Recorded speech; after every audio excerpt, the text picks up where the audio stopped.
নিজেদের ভাবনা চিন্তাই জীবনের পথে অগ্রসর হতে বাধা দেয়। আমাদের চিন্তা ভাবনা আমাদের সীমাবদ্ধ করে দেয়। আমরা প্রত্যেক দিন পরিশ্রম করি, কিছু দেখি, কিছু লাভ করি, কোনো একটা স্থানে পৌঁছই, আর একটা সময় পরে মনে কেমন যেন একটা ভাবনা উৎপন্ন হয় যে আর কত দেখব, এত কিছু তো দেখে নিলাম, এত কিছু তো লাভ করলাম, এত সাফল্য অর্জন করলাম, আর কত লাভ করব। আর সেখানে আমরা থেমে যাই। এটা হয় আমাদের ভাবনার সীমাবদ্ধতার জন্য। কিন্তু যদি জীবনের কথা বলি, জীবন যদি আপনাকে সেই স্থানে পৌঁছে দেয়, তাহলে তার পরবর্তী পথটাও জীবন আপনাকে নিশ্চিত রূপেই দেখাবে। প্রয়োজনটা হলো সেই পথটা দেখার এবং সেই পথে অগ্রসর হওয়ার। আর যেটা আমাদের জীবনযাত্রার সাথে হয়, সেটা জীবনের সাথে এবং আত্মার সাথেও হয়ে থাকে। আমরা জীবনে প্রগতি লাভ করি, বিকাশ লাভ করি, কিন্তু একটা সময় পরে আমরা থেমে যাই। আমাদের সেটাই করলে চলবে না। এই জীবনযাত্রা, প্রগতি, বিকাশ, এই সব কিছুর সমাপ্তি তখনই সম্ভব যখন জীবন সমাপ্ত হবে। তাই নিজেকে বাধা দেবেন না, নিজের জীবনের উদ্দেশ্যকে সীমিত করবেন না। সামনে অগ্রসর হতে থাকুন আর আমার সাথে ভালোবেসে বলুন, রাধা রাধা। আমরা সবাই প্রত্যেক দিন পরিশ্রম করি, কিন্তু আমাদের মনে কখনো না কখনো এই প্রশ্ন অবশ্যই আসে যে সবসময় জীবনে অগ্রসর হওয়ার জন্য সেই পথেই কি চলা উচিত যেটা পূর্ণরূপে সুরক্ষিত, নাকি এমন পথেও চলা উচিত যে পথে একটু সংকটও আসতে পারে। এবার আমি আপনাদের বলবো যে বিকাশ কিভাবে হয়। ছোট্ট একটা উদাহরণ দিই বিকাশের। আমরা ছোটবেলায় কিভাবে হাঁটতে শিখি।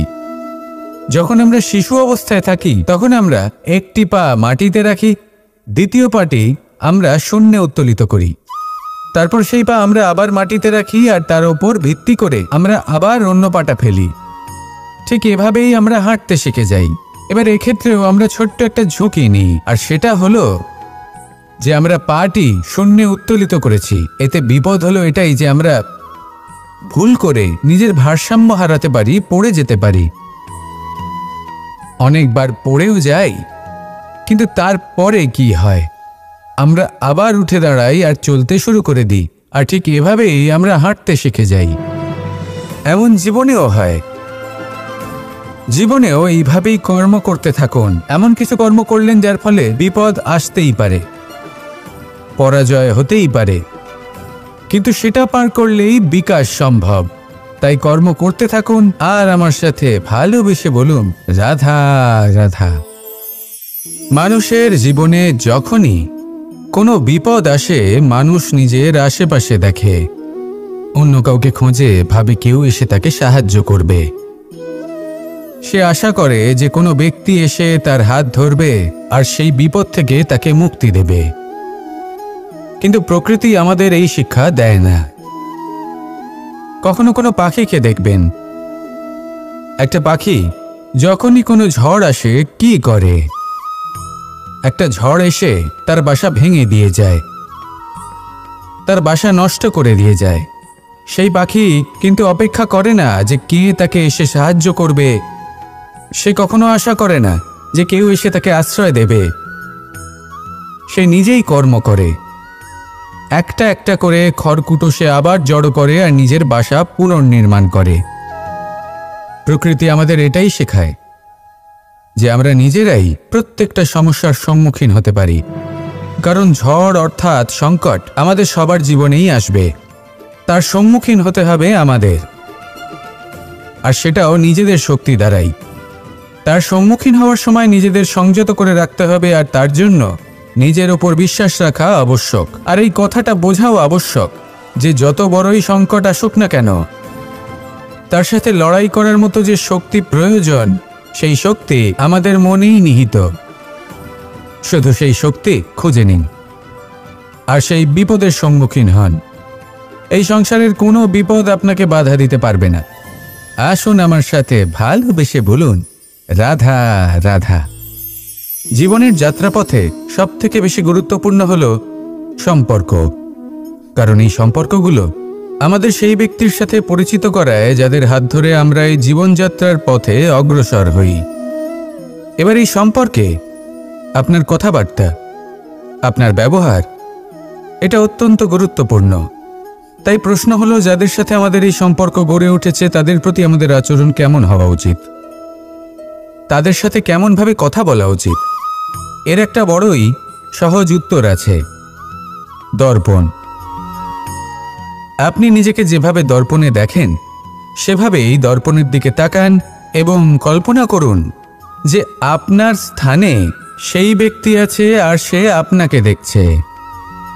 এবার বুঝতে চেষ্টা করুন যে আপনার কেমন ব্যবহার হওয়া উচিত, তার আপনার ব্যবহার কেমন হলে ভালো লাগবে আর কেমন হলে তার অনুচিত বোধ হবে। শুধু এইভাবেই সেই ব্যক্তিকে বুঝতে চেষ্টা করুন। কখনো কোনো মানুষের ভালোবাসার প্রয়োজন হয়, কখনো পথপ্রদর্শনের প্রয়োজন হয়, কখনো তিরস্কারের প্রয়োজন হয়, কখনো কটু সত্যের প্রয়োজন হয়, বা কখনো শুধু সঙ্গর প্রয়োজন হয়। যদি দুজন ব্যক্তি এভাবেই একে অপরকে বুঝে অগ্রসর হন তাহলে এই সম্পর্ক আজীবন চলতেই থাকবে। আসুন আমার সাথে ভালোবেসে বলুন, রাধা রাধা। মানুষ সবসময় নিজেদের জীবনে ভবিষ্যতের বিষয়ে ভাবতে থাকে। কখনো উৎসাহিত হয়, কখনো চিন্তিত হয়, কখনো স্বপ্ন দেখে যে আমি ভবিষ্যতে গিয়ে খুব বড় কেউ হব, কখনো কল্পনা করে যে আমি কখনো সেই স্থানে গিয়ে পৌঁছব। দেখুন, ভবিষ্যতের কথা ভাবা অনুচিত কিছু নয়, কিন্তু এই ভবিষ্যতের কথা ভাবতে ভাবতে বর্তমানকে ভুলে যাওয়াটা অনুচিত। আজ মানে এই বর্তমান কিন্তু খুব আবশ্যক। আমাকে বলুন, আজ আপনি বর্তমানে যাই হন না কেন, সেটা এমন কেন? তার কারণটা কি?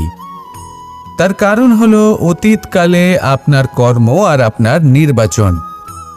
সেই সকল কর্মের জন্যই আজকের এই বর্তমান কিছুটা এই রকম হয়েছে। ঠিক সেইভাবেই আপনার এই বর্তমান আপনার ভবিষ্যৎ রচনা করবে। ভবিষ্যতে এই বর্তমান অতীতকাল হতে চলেছে। আপনার ভবিষ্যতের আধার হলো এই বর্তমান। তাই শুধু স্বপ্ন দেখবেন না, শুধু কল্পনা করবেন না। যা কিছুই আপনি পেতে চান তার জন্য বর্তমানে থেকে কর্ম করুন। এই কর্মই আপনার ভবিষ্যৎ নির্মাণ করবে। আসুন আমার সাথে ভালোবেসে বলুন, রাধা রাধা। যখনই আমরা সূর্য আর চন্দ্রমার কথা বলি তখনই আমরা চন্দ্রমাকে কিছু কম বলে মনে করি, সূর্যকে বেশি গুরুত্ব দিই। কারণ সূর্যই আমাদের প্রকাশ দিয়ে থাকে, সারাদিন আমাদের প্রকাশ প্রদান করে। তার সামনে চন্দ্রমার এই তেজ কিছুটা ম্লান মনে হয়, বা দেখতে গেলে চন্দ্রমা স্বয়ং সূর্যের আলোয় আলোকিত হয় আর সেটা আমাদের কাছে পৌঁছে দেয়। কিন্তু এবার এর অর্থ তো এটা নয় যে চন্দ্রমা বিশেষ নয় বা তার কোনোই গুরুত্ব নেই। ঘন অন্ধকারে রাতের বেলায় যখন আমরা কিছুই দেখতে পাই না, তখন আমাদের কাছে এই প্রকাশ কে পৌঁছে দেয়? চন্দ্রমা। যখন চাঁদ পূর্ণিমার রাত আসে তখন ব্যক্তি তার প্রেমিককে বা স্ত্রী তার স্বামীর মুখটা সেই চাঁদের মধ্যেই দেখতে পায়। একটা ছোট্ট বালক, ছোট্ট একটা শিশুর যখন রাতে ঘুম আসে না, সে ব্যাকুল হয়ে পড়ে, আমরা তাকে আকাশের এই চাঁদকে দেখাই, তাকে সন্তুষ্ট করে ঘুম পাড়িয়ে দিই।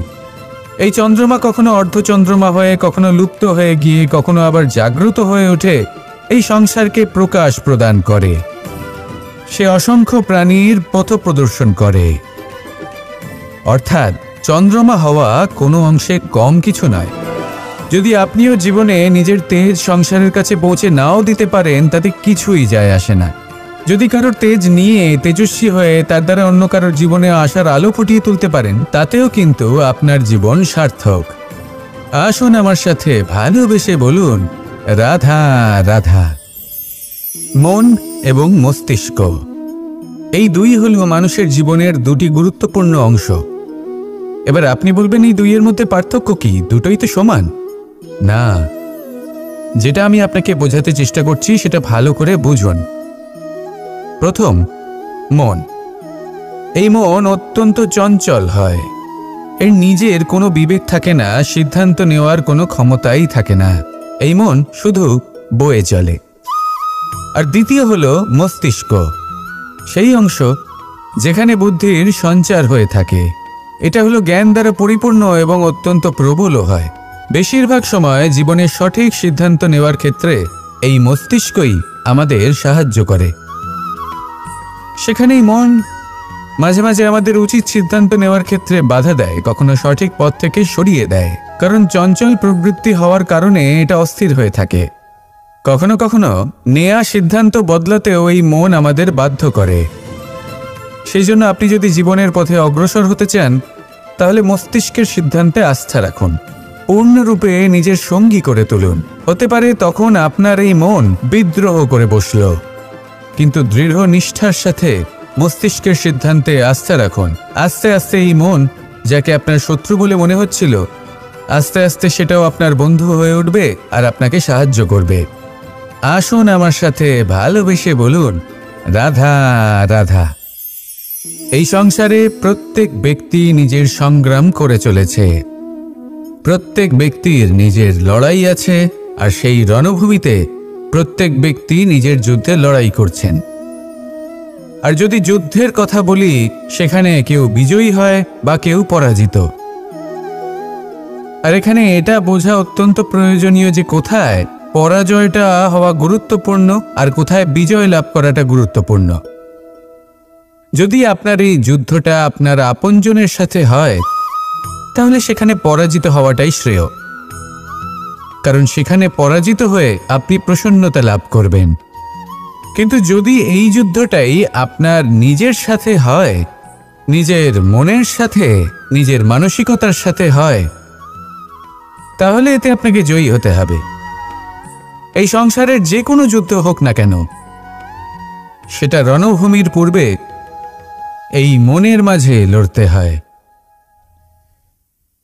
এবার যদি এই মন আপনার উপরে বিজয় লাভ করে, তাহলে রণভূমিতে আপনি পরাজিত হবেন। কিন্তু যদি আপনি এই মনের উপর বিজয় লাভ করতে পারেন, তাহলে এই সমগ্র সংসারে এমন কোনো স্থান নেই, এমন কোনো রণভূমি নেই যেখানে আপনি জয়লাভ করতে পারবেন না। আসুন আমার সাথে ভালোবেসে বলুন, রাধা রাধা। এই যে সূচ দেখছেন, এর স্বভাব হলো গেঁথে যাওয়া। আর যদি এটা গেঁথে যায়, তাহলে এটা যন্ত্রণা দেবে। আর এটা হলো সুতো। যদি এই সুতোটা কোনো ঘড়ির সাথে বেঁধে দেওয়া হয় এবং এই ঘড়িটা ওড়ানো হয়, তাহলে অন্য কোনো ঘড়ির সুতো কাটতে এটা সাহায্য করতে পারে। কিন্তু যদি সূচ আর সুতো এই দুইকে একসাথে জুড়ে দেওয়া হয়, তাহলে এটা বস্ত্র নির্মাণ করতে পারে, কোনো জিনিস জুড়তে কাজে লাগতে পারে। এটাই হলো সংগঠনের শক্তি। যদি আপনি একত্রিত হতে পারেন আর একটি দিশায় অগ্রসর হন, তাহলে নেতিবাচক শক্তিও ইতিবাচক শক্তির রূপ ধারণ করতে পারে। এই সংসারে প্রত্যেক দিন নতুন কিছু সৃজন হচ্ছে। কিছু মানুষ একত্রিত হন, কিছু নতুন নির্মাণ করেন। কিন্তু এই ক্ষেত্রে এটা বোঝা প্রয়োজন যে আমরা কেমন সঙ্গ লাভ করছি, কার সাথে আছি। যদি আপনি সুতো হন আর ঘড়ির সাথে যুক্ত হন, তাহলে হয় অন্য ঘড়ি কাটবেন বা অন্য কোনো ঘড়ি আপনাকে কাটবে। কিন্তু যদি আপনি সুতো হন আর সূচের সাথে যুক্ত হয়ে যান, তাহলে আপনি নির্মাণ করতে পারবেন, জোড়ার কাজ করতে পারবেন, শ্রেষ্ঠ কর্ম করবেন। এই কথা মনে রাখুন আর আমার সাথে ভালোবেসে বলুন, রাধা রাধা। কর্ম কে করলেন আর কে নিজের প্রাণ হারালেন? রেশমের কীট। আর লাভবান কে হলেন? মনুষ্য জাতি। এর দ্বারা আমরা কি শিক্ষা পেলাম? যে এই সংসারে আমরা যে কর্মই করি, সৎকর্ম করি বা অপকর্ম করি, তার থেকে লাভবান যে কেউ হতে পারেন। আমাদের বন্ধু হোক, পরিবার পরিজন হোক বা সংসারের যে কোনো ব্যক্তি হোক, যে কেউ লাভবান হতে পারেন, কিন্তু সেই কর্মের ফল কিন্তু আমাদেরই ভোগ করতে হয়। যদি আপনি সৎকর্ম করেন, তাহলে তার শুভ ফল আপনিই পাবেন। তার থেকে লাভবান হয়তো এই সংসারে যে কেউ হতে পারেন। সেরকমই যদি আপনি অপকর্ম করে থাকেন, তার থেকে সংসারের যে কোনো ব্যক্তি যতই লাভবান হোক না কেন, তার থেকে ক্ষতি আপনাকেই ভোগ করতে হবে। তাহলে আপনি কি সুফল চান নাকি ক্ষতিগ্রস্ত হতে চান, সেটা নির্ভর করছে আপনার কর্মের ওপর। তাহলে ভেবেচিন্তে কর্ম করুন আর আমার সাথে ভালোবেসে বলুন, রাধা রাধা। প্রতিষ্ঠা এবং চরিত্র মানুষের জীবনের দুটি গুরুত্বপূর্ণ অংশ। যখন মানুষ ধন অর্জন করে, ঐশ্বর্য লাভ করে, জীবনযাপনের সামগ্রী ক্রয় করতে পারে, তখন সে প্রতিষ্ঠিত হয়। আর এই চরিত্র, সেটা হলো মানুষের শ্রেষ্ঠ স্বভাব আর তার সৎকর্ম, এইসবের ফল। মানুষ এই প্রতিষ্ঠাকেই নিজের জীবনের অস্তিত্ব বলে মনে করে ফেলেন, আর সেটা অর্জন করার জন্য সবকিছু করতে প্রস্তুত হয়ে যান, এমনকি নিজের চরিত্রকেও বাজি রাখতে প্রস্তুত হয়ে যান। কারণ মানুষ একটা কথা জানেন না, যে যদি প্রতিষ্ঠা নাশ হয়ে যায় তাহলে তার দ্বারা কিন্তু জীবন নাশ হয় না। আবার পরিশ্রম করে, নিরন্তর প্রয়াস করে প্রতিষ্ঠা আবার অর্জন করা সম্ভব। কিন্তু একবার যদি আপনার চরিত্র নাশ হয়ে যায়, তাহলে আপনার জীবন পূর্ণরূপে নষ্ট হয়ে যাবে, এই কথাটা নিশ্চিত। আর আবার এই চরিত্র নির্মাণ করা সম্ভব নয়। মানুষের জীবনের আসল অস্তিত্ব হলো তার চরিত্র। যদি কোনো ব্যক্তির চরিত্র অত্যন্ত শ্রেষ্ঠ মানের হয়, তাহলে সে এই সংসারের সব কিছু লাভ করতে পারবে যেগুলো তার প্রয়োজন। হতে পারে সে যাবতীয় ভৌতিক সামগ্রী সেই মাত্রায় হয়তো সে নাও পেতে পারে যতটা আমরা কামনা করছি, কিন্তু তার জীবন এবং তার অন্তর্মন সুখ এবং আনন্দ দ্বারা পরিপূর্ণ হয়ে থাকবে, এই কথাটা নিশ্চিত।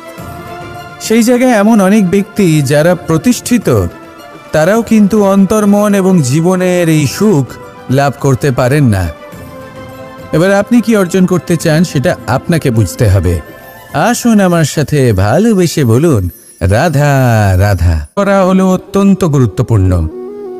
তিনি আজীবন ধন অর্জন করতে থাকেন, ধন অর্জন করার চেষ্টা করতে থাকেন। সে যাই হয়ে যাক না কেন, পরিশ্রম করতে থাকেন। স্বাস্থ্যের দিকে নজর দেন না, না উচিত সময় খাবার খান, না উচিত সময় ঘুমোতে যান, না পর্যাপ্ত সময় পর্যন্ত ঘুমন, কিছুই না। ধন অর্জন করতেই থাকেন, করতেই থাকেন। আর কিছু সময় পরে যখন তিনি অসংখ্য ধন লাভ করে ফেলেন, তখন তার সাথে ওনার শরীরে অনেক রোগ বাসা বাঁধে। এইসব রোগের উপচার করতে করতে সেই সমস্ত ধন যা উনি অর্জন করেছেন তা তিনি ব্যয় করে ফেলেন। শেষ পর্যন্ত কি হয়? আমরা যেভাবে এসেছি ঠিক সেইভাবেই ফিরে যাই, ধন এখানেই থেকে যায়। দেখুন, একটা অত্যন্ত গুরুত্বপূর্ণ কথা রয়েছে যে আপনার বোঝা উচিত। এই যে ধন, তার ব্যবহার করুন জীবনকে আরো ভালো করে তোলার জন্য। ধনের সদ্ব্যবহার করা উচিত, এমন যেন না হয় এই ধন আপনাকে ভোগ করে ফেলে। এই জীবনকে নিশ্চিত রূপে আরো শ্রেষ্ঠ করে তুলুন। কিন্তু এই ধন অর্জন করার এই প্রক্রিয়াতে নিজের সারা জীবনকে নষ্ট করে ফেলবেন না। এই জীবন উপভোগ করতে শিখুন আর আমার সাথে ভালোবেসে বলুন, রাধা রাধা। মানুষের মধ্যে একটা বিচিত্র প্রবৃত্তি থাকে, অন্য সকলের বিষয়ে, তাদের জীবনের বিষয়ে, তাদের ব্যক্তিত্বের বিষয়ে, তাদের ভবিষ্যতের বিষয়ে অনুমান করা। এটা হলো অনুচিত। কারোর অতীতকালকে দেখে লোকে ভবিষ্যৎ বলে দিতে পারেন, বর্তমানকে দেখে ভবিষ্যতের বিষয়ে অনুমান করে ফেলেন। উদাহরণ দিতে হলে বলবো, কোনো দাসকে দেখুন, ওকে দেখে লোকে বলে যে ওর ভবিষ্যৎ সেটাই হতে পারে, অনুমান করে ফেলেন। আর এই রাজাকে দেখুন, উনি তো কত সুখী হবেন, উনি তো জগতের সব থেকে অধিক সুখী মানুষ, কত সুখ সুবিধা আছে ওনার কাছে, ধারণা করে ফেলেন।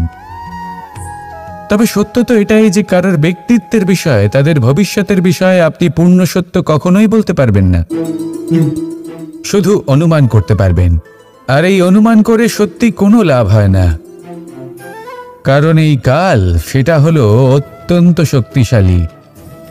কালো থেকে কালোতর কয়লাকেও হীরেতে পরিণত করতে পারে, অনেক বড় বড় রাজাকেও বিদূষক বানিয়ে ফেলতে পারে এক মুহূর্তেই।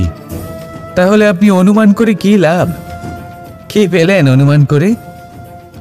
সেই জন্য কারোর বিষয়ে কোনো অনুমান করবেন না, তার ভবিষ্যতের বিষয়ে অনুমান করতে যাবেন না, কারোর বিষয়ে কোনো ধারণা করে নেবেন না। কিছু করতে হলে ভালোবাসুন, সবার মধ্যে ভালোবাসা ছড়ান, সবার মধ্যে ধন্যাত্মক ভাব ছড়ান। এই মন প্রসন্ন হয়ে বলবে রাধা রাধা। কেউ বলে জীবন খুব ক্ষণস্থায়ী, কেউ বলে জীবন হলো একটা সুন্দর স্বপ্নের মতো, আবার কেউ বলবে জীবন হলো এক কঠোর সত্য। কিন্তু জীবন আসলে কি? জীবন হলো আপনারই প্রতিবিম্ব, একটা দর্পণ। অর্থাৎ আপনি জীবনকে সেইভাবেই পাবেন যেরকম আপনি নিজেকে প্রতিপন্ন করবেন। যদি আপনি দর্পণের দিকে তাকিয়ে হাসেন, তাহলে আপনি সামনে হাসি মুখী দেখতে পাবেন। এবার যদি আপনি গম্ভীর হয়ে থাকেন, তাহলে আপনি একজন রুষ্ট ব্যক্তি দেখতে পাবেন। শেষে সবথেকে বেশি গুরুত্বপূর্ণ হলো আপনার চেষ্টা। আপনাকে সবসময় চেষ্টা করতে হবে যাতে আপনি নিজেকে প্রসন্ন এবং ইতিবাচক মনোভাবে রাখেন।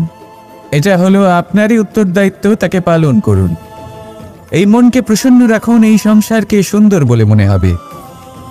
আর এই মন প্রসন্ন হয়ে বলবে রাধা রাধা। কথায় আছে, অন্ধকারে প্রদীপ প্রজ্বলিত করলে চতুর্দিক আলোকিত হয়। কিন্তু যদি এই প্রদীপ আমি সূর্যের আলোর সম্মুখে সকালবেলায় প্রজ্বলিত করে রেখে দিই, তাহলে কি হবে? আপনি বলবেন যে এটা করে তো কোনো লাভই হলো না। সূর্যের প্রকাশের সামনে এই প্রদীপ আসলে কিছুই নয়। এবার এই চিন্তা ভাবনা প্রত্যেক দিন করতে হবে, আর একটা অমূল্য শিক্ষা পেতে হবে। মনে করুন যে আপনি মহাপুরুষের সামনে বসে আছেন, কোনো মহাজ্ঞানীর সামনে। তাহলে সেই ব্যক্তির সামনে নিজের জ্ঞানের প্রদীপ প্রজ্বলিত করবেন না, নীরব থাকুন, আর সেই ব্যক্তির সূর্যের প্রকাশের মতো জ্ঞান প্রাপ্ত করুন। যতটা পারবেন জ্ঞান লাভ করুন। যদি এমন কোনো সময়, এমন কোনো স্থানে আপনি আছেন যেখানে চতুর্দিক অন্ধকার, কারোর কাছেই জ্ঞান নেই, সেখানে নিজের জ্ঞানের প্রদীপ প্রজ্বলিত করুন। এমন করলে দুদিক থেকেই আপনার লাভ হবে। আপনার জ্ঞান প্রাপ্তিও হবে, আর জ্ঞানের সঠিক প্রয়োগও করতে পারবেন। আর এই মন প্রসন্ন হয়ে বলবে রাধা রাধা। এই সংসারে সাফল্য লাভ করার জন্য জ্ঞানের প্রয়োজন হয়, পরিশ্রমের প্রয়োজন হয়, দৃঢ় নিষ্ঠার প্রয়োজন হয়, নিরন্তর চেষ্টা করা প্রয়োজনীয়। কিন্তু আরও কিছু আছে যা অত্যন্ত প্রয়োজনীয় এবং গুরুত্বপূর্ণ। তা হলো ভালো বন্ধু। তাদের থাকা অত্যন্ত প্রয়োজনীয়। যদি ভালো বন্ধু থাকে, তাহলে সময় এলে তারা ঢাল হয়ে আপনাকে সুরক্ষা করবেন। সময় এলে অস্ত্রের মতো শত্রুকে সংহারও করবেন। যদি তিনি জ্ঞানী হন, তাদের মধ্যে সদ্গুণ থাকে, তাহলে এই সব গুণ আপনার মধ্যেও প্রবেশ করবে। তাহলে সাফল্যের জন্য ভালো বন্ধু পাওয়া অত্যন্ত প্রয়োজনীয়। কিন্তু শুধু বন্ধু কেন, ভালো শত্রুও থাকা প্রয়োজনীয়। এবার আপনি ভাববেন, আমি কি বললাম? যদি আপনার জীবনেও ভালো অর্থাৎ শক্তিশালী শত্রু থাকে, তাহলে আপনিও শক্তিশালী হতে থাকবেন। এই শত্রু আপনাকে প্রেরিত করবে আরো বেশি শক্তিশালী হয়ে ওঠার। কখনো কোনো হরিণকে দেখুন, তীব্র গতিতে দৌড়তে থাকে। কেন তীব্র গতিতে দৌড়য়? এই কারণে নয় যে কোথাও তার জন্য মধুর ঘাস অপেক্ষা করে রয়েছে, না। সে এই কারণে তীব্র গতিতে দৌড়য় কারণ সেটা না করলে তার পেছনে একটি সিংহ আছে যে ওকে নিজের ভোজন করে ফেলবে। তাই জীবনে বিপদ, সংকট, এই সব কিছুও হলো অত্যন্ত গুরুত্বপূর্ণ। তার সম্মুখীন হতে শিখুন, আর আমার সাথে ভালোবেসে বলুন রাধা রাধা। মানুষের একটি সমস্যা আছে যে মানুষ সাফল্যকে মাপতে থাকেন, লক্ষ্যপ্রাপ্তিকে মাপতে থাকেন এবং তার তুলনা করতে থাকেন যে ও এত কিছু পেল আর আমি পেলাম না। ওর কাছে এত কিছু আছে কিন্তু আমার কাছে নেই। এই তুলনা করার জন্য ওনারা দুঃখী হয়ে পড়েন, নিরাশ হয়ে পড়েন। তাই আমি একটা প্রশ্ন করছি যে এটা কি উচিত? এই সংসারে আপনি কি নিয়ে তুলনা করবেন, যেখানে সূর্যদেব চন্দ্রমা দুজনেই আছেন, দুজনেই হলেন বিশেষ, দুজনেই নিজ নিজ সময়ে উদিত হন। এদের মধ্যে একজন না থাকলে তাহলে আমাদের জীবন কঠিন হয়ে পড়বে। ঠিক সেইভাবেই আপনি যদি একটা বড় রেখা অঙ্কন করেন তাহলে অন্য রেখাটি ছোট হয়ে পড়ে না, সে তেমনই থাকে যেমনটা সে ছিল। আপনার অস্তিত্ব কখনো ছোট বা বড় হতে পারে না। শুধু তুলনা করার জন্য আপনার এটা মনে হতে পারে। যদি আপনি যুদ্ধ করতে চান আপনার তলোয়ারের প্রয়োজন পড়বে। যদি বস্ত্র তৈরি করতে চান এত বড় তলোয়ার দিয়ে কিছুই হবে না, তখন প্রয়োজন পড়বে একটা ছোট্ট সূচের। তাই তুলনা করবেন না, না নিজেকে ছোট মনে করবেন না অন্য কাউকে। সবার সাথে সহযোগিতা করুন, আর যদি তুলনা করতেই হয় নিজের সাথে করুন, যে কাল আমি কেমন ব্যক্তি ছিলাম, আজ কি তার থেকে শ্রেষ্ঠ হয়ে উঠতে পেরেছি। ভেবে দেখুন ভবিষ্যতে গিয়ে আপনি কতটা শ্রেষ্ঠ ব্যক্তি হতে পারেন।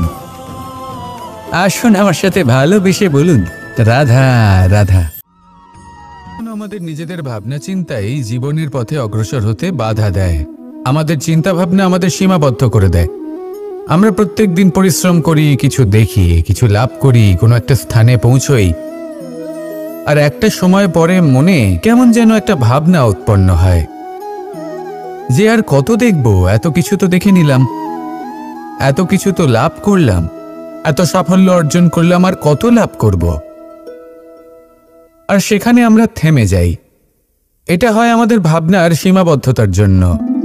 কিন্তু যদি জীবনের কথা বলি, জীবন যদি আপনাকে সেই স্থানে পৌঁছে দেয় তাহলে তার পরবর্তী পথটাও জীবন আপনাকে নিশ্চিত রূপেই দেখাবে। প্রয়োজনটা হলো সেই পথটা দেখার এবং সেই পথে অগ্রসর হওয়ার। আর যেটা আমাদের জীবনযাত্রার সাথে হয় সেটা জীবনের সাথে এবং আত্মার সাথেও হয়ে থাকে। আমরা জীবনে প্রগতি লাভ করি, বিকাশ লাভ করি, কিন্তু একটা সময় পরে আমরা থেমে যাই। আমাদের সেটাই করলে চলবে না। এই জীবনযাত্রা, প্রগতি, বিকাশ, এই সব কিছুর সমাপ্তি তখনই সম্ভব যখন জীবন সমাপ্ত হবে। তাই নিজেকে বাধা দেবেন না, নিজের জীবনের উদ্দেশ্যকে সীমিত করবেন না। সামনে অগ্রসর হতে থাকুন আর আমার সাথে ভালোবেসে বলুন রাধা রাধা। আমরা সবাই প্রত্যেক দিন পরিশ্রম করি, কিন্তু আমাদের মনে কখনো না কখনো এই প্রশ্ন অবশ্যই আসে যে সবসময় জীবনে অগ্রসর হওয়ার জন্য সেই পথেই কি চলা উচিত যেটা পূর্ণরূপে সুরক্ষিত, নাকি এমন পথেও চলা উচিত যে পথে একটু সংকটও আসতে পারে। এবার আমি আপনাদের বলবো যে বিকাশ কিভাবে হয়। ছোট্ট একটা উদাহরণ দিই বিকাশের। আমরা ছোটবেলায় কিভাবে হাঁটতে শিখি। যখন আমরা শিশু অবস্থায় থাকি তখন আমরা একটি পা মাটিতে রাখি, দ্বিতীয় পাটি আমরা শূন্যে উত্তোলিত করি, তারপর সেই পা আমরা আবার মাটিতে রাখি আর তার উপর ভিত্তি করে আমরা আবার অন্য পাটা ফেলি। ঠিক এভাবেই আমরা হাঁটতে শিখে যাই।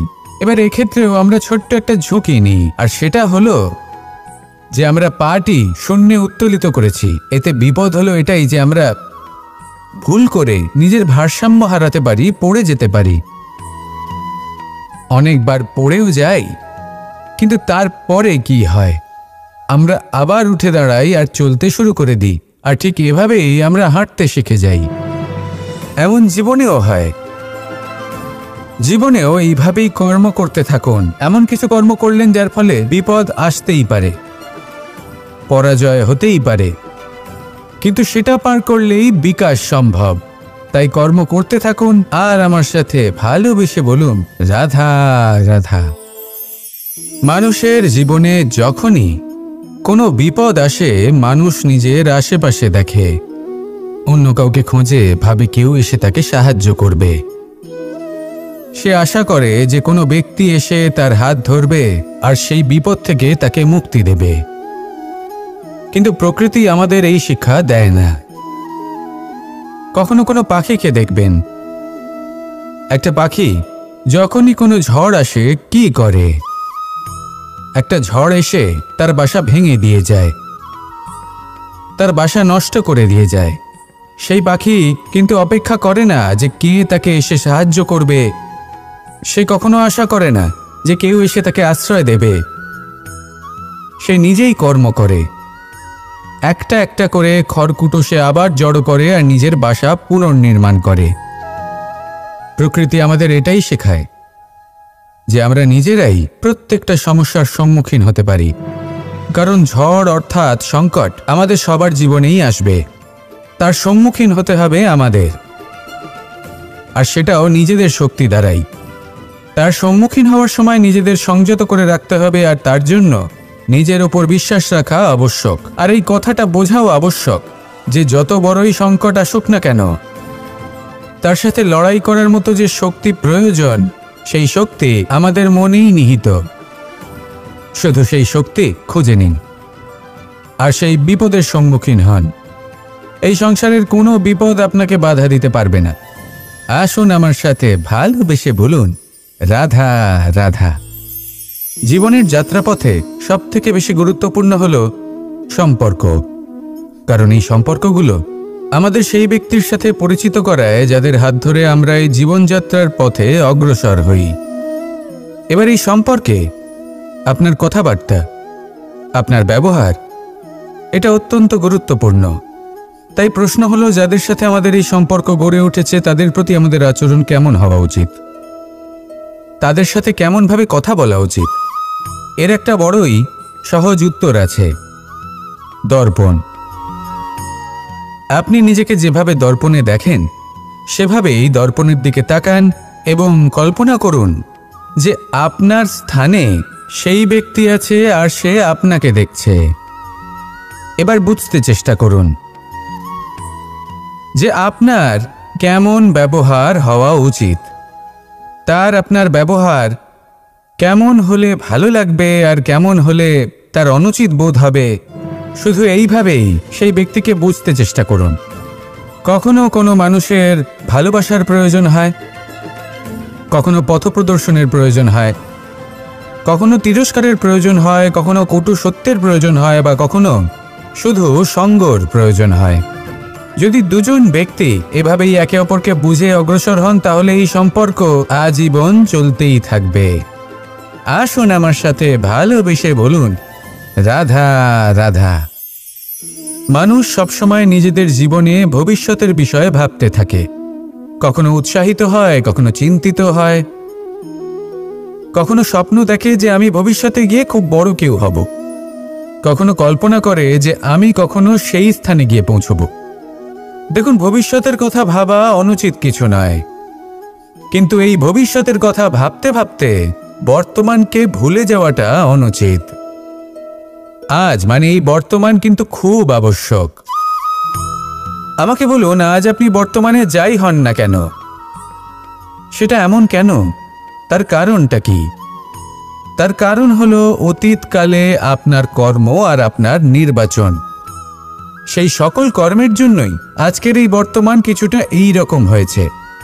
ঠিক সেইভাবেই আপনার এই বর্তমান আপনার ভবিষ্যৎ রচনা করবে। ভবিষ্যতে এই বর্তমান অতীতকাল হতে চলেছে। আপনার ভবিষ্যতের আধার হলো এই বর্তমান। তাই শুধু স্বপ্ন দেখবেন না, শুধু কল্পনা করবেন না। যা কিছুই আপনি পেতে চান তার জন্য বর্তমানে থেকে কর্ম করুন। এই কর্মই আপনার ভবিষ্যৎ নির্মাণ করবে। আসুন আমার সাথে ভালোবেসে বলুন, রাধা রাধা। যখনই আমরা সূর্য আর চন্দ্রমার কথা বলি তখনই আমরা চন্দ্রমাকে কিছু কম বলে মনে করি, সূর্যকে বেশি গুরুত্ব দিই। কারণ সূর্যই আমাদের প্রকাশ দিয়ে থাকে, সারাদিন আমাদের প্রকাশ প্রদান করে। তার সামনে চন্দ্রমার এই তেজ কিছুটা ম্লান মনে হয়, বা দেখতে গেলে চন্দ্রমা স্বয়ং সূর্যের আলোয় আলোকিত হয় আর সেটা আমাদের কাছে পৌঁছে দেয়। কিন্তু এবার এর অর্থ তো এটা নয় যে চন্দ্রমা বিশেষ নয় বা তার কোনোই গুরুত্ব নেই। ঘন অন্ধকারে রাতের বেলায় যখন আমরা কিছুই দেখতে পাই না, তখন আমাদের কাছে এই প্রকাশ কে পৌঁছে দেয়? চন্দ্রমা। যখন চাঁদ পূর্ণিমার রাত আসে তখন ব্যক্তি তার প্রেমিককে বা স্ত্রী তার স্বামীর মুখটা সেই চাঁদের মধ্যেই দেখতে পায়। একটা ছোট্ট বালক, ছোট্ট একটা শিশুর যখন রাতে ঘুম আসে না, সে ব্যাকুল হয়ে পড়ে, আমরা তাকে আকাশের এই চাঁদকে দেখাই, তাকে সন্তুষ্ট করে ঘুম পাড়িয়ে দিই। এই চন্দ্রমা কখনো অর্ধচন্দ্রমা হয়ে, কখনো লুপ্ত হয়ে গিয়ে, কখনো আবার জাগ্রত হয়ে ওঠে, এই সংসারকে প্রকাশ প্রদান করে। সে অসংখ্য প্রাণীর পথ প্রদর্শন করে। অর্থাৎ চন্দ্রমা হওয়া কোনো অংশে কম কিছু নয়। যদি আপনিও জীবনে নিজের তেজ সংসারের কাছে পৌঁছে নাও দিতে পারেন, তাতে কিছুই যায় আসে না। যদি কারোর তেজ নিয়ে তেজস্বী হয়ে তার দ্বারা অন্য কারোর জীবনে আসার আলো ফুটিয়ে তুলতে পারেন, তাতেও কিন্তু আপনার জীবন সার্থক। আসুন আমার সাথে ভালোবেসে বলুন, রাধা রাধা। মন এবং মস্তিষ্ক, এই দুই হল মানুষের জীবনের দুটি গুরুত্বপূর্ণ অংশ। এবার আপনি বলবেন, এই দুইয়ের মধ্যে পার্থক্য কি? দুটোই তো সমান। না, যেটা আমি আপনাকে বোঝাতে চেষ্টা করছি সেটা ভালো করে বুঝুন। প্রথম, মন। এই মন অত্যন্ত চঞ্চল হয়। এর নিজের কোনো বিবেক থাকে না, সিদ্ধান্ত নেওয়ার কোনো ক্ষমতাই থাকে না। এই মন শুধু বয়ে চলে। আর দ্বিতীয় হলো মস্তিষ্ক, সেই অংশ যেখানে বুদ্ধির সঞ্চার হয়ে থাকে। এটা হলো জ্ঞান দ্বারা পরিপূর্ণ এবং অত্যন্ত প্রবলও হয়। বেশিরভাগ সময় জীবনের সঠিক সিদ্ধান্ত নেওয়ার ক্ষেত্রে এই মস্তিষ্কই আমাদের সাহায্য করে। সেখানেই মন মাঝে মাঝে আমাদের উচিত সিদ্ধান্ত নেওয়ার ক্ষেত্রে বাধা দেয়, কখনো সঠিক পথ থেকে সরিয়ে দেয়। কারণ চঞ্চল প্রবৃত্তি হওয়ার কারণে এটা অস্থির হয়ে থাকে। কখনো কখনো নেয়া সিদ্ধান্ত বদলাতেও এই মন আমাদের বাধ্য করে। সেই জন্য আপনি যদি জীবনের পথে অগ্রসর হতে চান, তাহলে মস্তিষ্কের সিদ্ধান্তে আস্থা রাখুন, পূর্ণরূপে নিজের সঙ্গী করে তুলুন। হতে পারে তখন আপনার এই মন বিদ্রোহ করে বসল, কিন্তু দৃঢ় নিষ্ঠার সাথে মস্তিষ্কের সিদ্ধান্তে আস্থা রাখুন। আস্তে আস্তে এই মন, যাকে আপনার শত্রু বলে মনে হচ্ছিল, আস্তে আস্তে সেটাও আপনার বন্ধু হয়ে উঠবে আর আপনাকে সাহায্য করবে। আসুন আমার সাথে ভালোবেসে বলুন, রাধা রাধা। এই সংসারে প্রত্যেক ব্যক্তি নিজের সংগ্রাম করে চলেছে। প্রত্যেক ব্যক্তির নিজের লড়াই আছে, আর সেই রণভূমিতে প্রত্যেক ব্যক্তি নিজের যুদ্ধে লড়াই করছেন। আর যদি যুদ্ধের কথা বলি, সেখানে কেউ বিজয়ী হয় বা কেউ পরাজিত। আর এখানে এটা বোঝা অত্যন্ত প্রয়োজনীয় যে কোথায় পরাজয়টা হওয়া গুরুত্বপূর্ণ আর কোথায় বিজয় লাভ করাটা গুরুত্বপূর্ণ। যদি আপনার এই যুদ্ধটা আপনার আপনজনের সাথে হয়, তাহলে সেখানে পরাজিত হওয়াটাই শ্রেয়। কারণ সেখানে পরাজিত হয়ে আপনি প্রসন্নতা লাভ করবেন। কিন্তু যদি এই যুদ্ধটাই আপনার নিজের সাথে হয়, নিজের মনের সাথে, নিজের মানসিকতার সাথে হয়, তাহলে এতে আপনাকে জয়ী হতে হবে। এই সংসারের যে কোনো যুদ্ধ হোক না কেন, সেটা রণভূমির পূর্বে এই মনের মাঝে লড়তে হয়। এবার যদি এই মন আপনার উপরে বিজয় লাভ করে, তাহলে রণভূমিতে আপনি পরাজিত হবেন। কিন্তু যদি আপনি এই মনের উপর বিজয় লাভ করতে পারেন, তাহলে এই সমগ্র সংসারে এমন কোনো স্থান নেই, এমন কোনো রণভূমি নেই যেখানে আপনি জয়লাভ করতে পারবেন না। আসুন আমার সাথে ভালোবেসে বলুন, রাধা রাধা। এই যে সূচ দেখছেন, এর স্বভাব হলো গেঁথে যাওয়া। আর যদি এটা গেঁথে যায়, তাহলে এটা যন্ত্রণা দেবে। আর এটা হলো সুতো। যদি এই সুতোটা কোনো ঘড়ির সাথে বেঁধে দেওয়া হয় এবং এই ঘড়িটা ওড়ানো হয়, তাহলে অন্য কোনো ঘড়ির সুতো কাটতে এটা সাহায্য করতে পারে। কিন্তু যদি সূচ আর সুতো এই দুইকে একসাথে জুড়ে দেওয়া হয়, তাহলে এটা বস্ত্র নির্মাণ করতে পারে, কোনো জিনিস জুড়তে কাজে লাগতে পারে। এটাই হলো সংগঠনের শক্তি। যদি আপনি একত্রিত হতে পারেন আর একটি দিশায় অগ্রসর হন, তাহলে নেতিবাচক শক্তিও ইতিবাচক শক্তির রূপ ধারণ করতে পারে। এই সংসারে প্রত্যেক দিন নতুন কিছু সৃজন হচ্ছে। কিছু মানুষ একত্রিত হন, কিছু নতুন নির্মাণ করেন। কিন্তু এই ক্ষেত্রে এটা বোঝা প্রয়োজন যে আমরা কেমন সঙ্গ লাভ করছি, কার সাথে আছি। যদি আপনি সুতো হন আর ঘড়ির সাথে যুক্ত হন, তাহলে হয় অন্য ঘড়ি কাটবেন বা অন্য কোনো ঘড়ি আপনাকে কাটবে। কিন্তু যদি আপনি সুতো হন আর সূচের সাথে যুক্ত হয়ে যান, তাহলে আপনি নির্মাণ করতে পারবেন, জোড়ার কাজ করতে পারবেন, শ্রেষ্ঠ কর্ম করবেন। এই কথা মনে রাখুন আর আমার সাথে ভালোবেসে বলুন, রাধা রাধা।